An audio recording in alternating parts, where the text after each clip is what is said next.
Hello, everyone, and welcome to our Child Youth Protection Policy from Ocala First United Methodist Church, the Treehouse Kids team, the Rooted Youth Ministry team, the Treehouse Kids Junior team, and so on. We have a great group of people, and this is in accordance with the Florida Conference of the United Methodist Church. So we're excited you're here. This shouldn't take too long, but this covers the basics on what you need to know to work with children here at our church. Direct supervision means watching and directing children's activities within the same room or designated outdoor play area and responding to the needs of the child. And actually what that means is anytime we have an activity on campus or we are in the presence of our own children off of campus, such as a camp or a mission trip, we are in accordance with the child protection policy. So as we are supervising these kids, we're keeping them safe and loved and knowing that they will not be harmed. All right, let's talk about supervision of classroom. In the nursery up to second grade, we're required 2 trained team members to be present. At least one of them must be a screened adult who's present. And most of our trained people are screened, so that shouldn't be an issue. But you must at least have one screened adult in the room. That's preferable. If you are struggling with that, you need to have one screened adult, a volunteer who's maybe a youth, and then a floating person nearby. And a floating person is kind of someone who checks room to room, making sure everything is going all right, and can pop in at any time. In grades 3 through 5, at least one screened adult is present. 2 are preferable who are non-related, and that's for the safety of the children as well as the people who are related. And periodic classroom checks of a floating person are also advisable. And in grades 6 through 12, at least 2 screened adults are present. Now, all of this is just different layers that we keep our kids safe and our volunteers safe. So let's kind of finish talking about the supervision of children with that 2 adult rule, which is kind of what I just broke down. I'm coming back to it. That can be tricky. So it breaks down depending on the grade level. So just know that the younger they get, the more supervision that they need and the more eyes that we need to have on each other. This is for the protection of the children as well as the volunteers and the staff. So keep that in mind. Let's move to the 3-year rule. So screened adult team members supervising children and youth must be at least 3 years older than the group they're supervising. Youth team members must be at least 3 years older than the group they're supervising. So if you are an adult and you're 18 years old, you're not going to be able to necessarily supervise the youth at church. You can be a part of it and be helpful, but you're going to have to still kind of be that extra body. You need to have 2 adult screen people in there. You wouldn't be considered a supervisor. Same thing with a 6th grader. If you're a 6th or 7th grader, you can come and help. You can do things like that, but you're not necessarily able to supervise. We can't give you that supervision title, which at that age probably wouldn't either. That's why we've just moved to the 6th and 7th grade junior volunteers. So those kids are learning to be volunteers. And then once they hit 8th grade, we think they're kind of ready. Then there's that 3-year rule to move down to 4th grade, 3rd grade, 2nd grade to help supervise those kids. We also have the 6-month rule. Adult volunteers must be members and regular attenders of a church at least 6 months prior to working on children and youth. Now, that doesn't necessarily mean if they are transferring from another church and we get a background check and everything is clear, then we can go with that. There's a little bit of a gray area there, but that's also for the protection of us as we're hiring quality volunteers and quality people to work with our children. We can kind of use that to be able to say, okay, we haven't really cleared that 6-month rule yet. Let's give it a little bit more time. And windows and doors are open. We've changed those years ago upstairs in the Treehouse Kids area in the preschool. Each room is set aside for children and youth, should have walls and doors with a window, half door, or an open door. So any room that does not have windows and doors that people can walk by and look in will not be used for children and youth. So let's talk really quick about sign-in and sign-out procedures. So programs for infants, toddlers, and K through 5 age children must have procedures ensuring that they're released only to their parents and that they're also safely delivered to us, because we need to make sure that there's no gap in there and no gray area. So before I begin talking, I want to make sure that we know that kids must be delivered to room 19 at the computer by their parents and signed in by their parents, all the way through 5th grade. 6th graders through 12th graders are different, but the parents must bring their children in. That way we don't have any gray space. If they're in the courtyard or they're coming from the road or coming from drop off somewhere, we know where they are. Once they get to us and they're in our presence, we sign them in.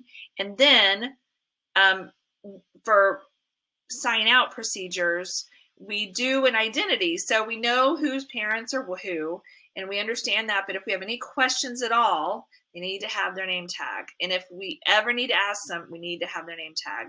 And so we might just kind of have a drill occasionally and say, hey, this is name tag night. Make sure you bring back those tags to pick up your kids, just to make sure everybody understands that we know who's doing what. And in the beginning of the semester, especially, we will be asking all parents to make sure that they have those tags to pick up their kids. As we're putting the name tags on the child, we need to make sure they're on the back of their shirt. So whoever's doing sign-in needs to make sure that that goes on the back of their shirt and remind the parents it goes on the back. So when we take pictures of the kids from the front, we don't have to block off those names and we don't have to reveal their identity. Okay, let's talk about online safety. Church computers should be kept in high traffic areas, which I think the only computers available for the church and to the public are in the FLC, and those are completely monitored.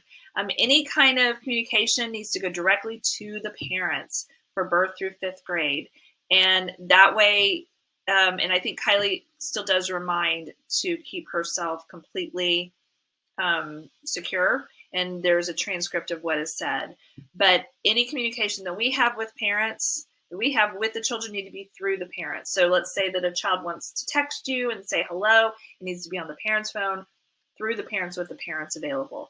So we're not doing any kind of discussion back and forth at all through online or any text or messaging or anything like that.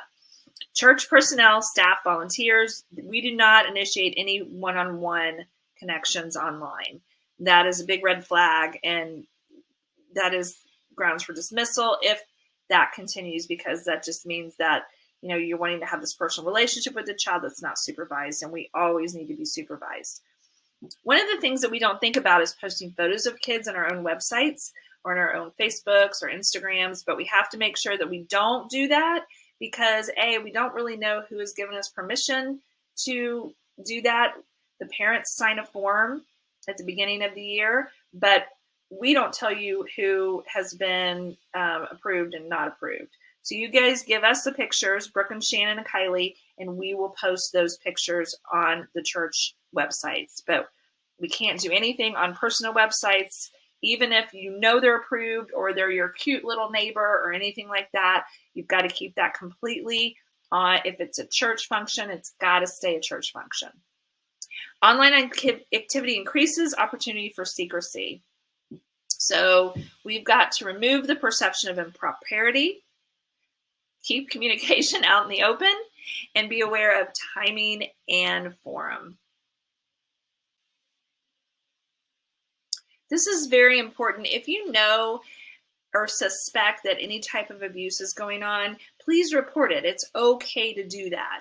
And you need to make sure that if you're not sure, that you can talk to the pastors or any of the directors, Brooke, Kylie, Shannon, any of us who can help you along with that and decide maybe what to do. Because any type of suspicion really is, again, I use this term red flag, but we've got to pay attention to these red flags and make sure that we have layers of protection for the students in our care. The last thing we're going to do is the top 10 things to remember while supervising kids. This is for everyone, but if you're a new volunteer or a new youth, then this is definitely something to pay attention to, and it will come as common sense and automatic to you the more you do it. So the first thing you need to do Number 10, counting backwards, is count your kids. If you're taking them from one location to the other, even if it's right around the corner to the next classroom, you need to count your kids. If you have 3 kids, make sure those 3 kids are still there. If you have 15 kids, make sure all 15 are still there. We never know when one scoots off to say hello to a sibling, a friend, or even to the bathroom. We want to know where everyone is. Number 9, know where the first aid area is. It is located in room 211 up in the top cabinets. So let us know if someone is injured. Please don't be afraid. Kids get injured. They bump their knee. They bump their heads all the time. And we need to make sure that we know right away. So make sure that Brooke, Kylie, Shannon, Terry, any of the adult leaders, Cindy, any of them know that anyone might be injured or skin and knee or anything like that. And we have all the supplies in room 211 up in the top cabinets. Number 8, bathroom time is for the kids. If there is an emergency or if they need help, grab another team member. So bathroom time, when they need to use the restroom, make sure that you stay outside of the room and let them do their thing. You can keep an ear open for any crazy stuff that might be going on in there or rough and tumble play, but make sure that you are available for them, but you're not in the bathroom with them. You can always grab somebody to help you if you need to go in. Number 7, interact with the kids. Don't be afraid to do this. This is what you're here for. You're here to build relationships with them. You're here to get to know them, know what they're doing, know when their soccer team is, knowing how they're doing in school. If they're having trouble at home, it's okay to talk and ask questions and do those things. It's really a great way to share the love of Jesus with them. Number 6, if things are getting rough, do this before you crack.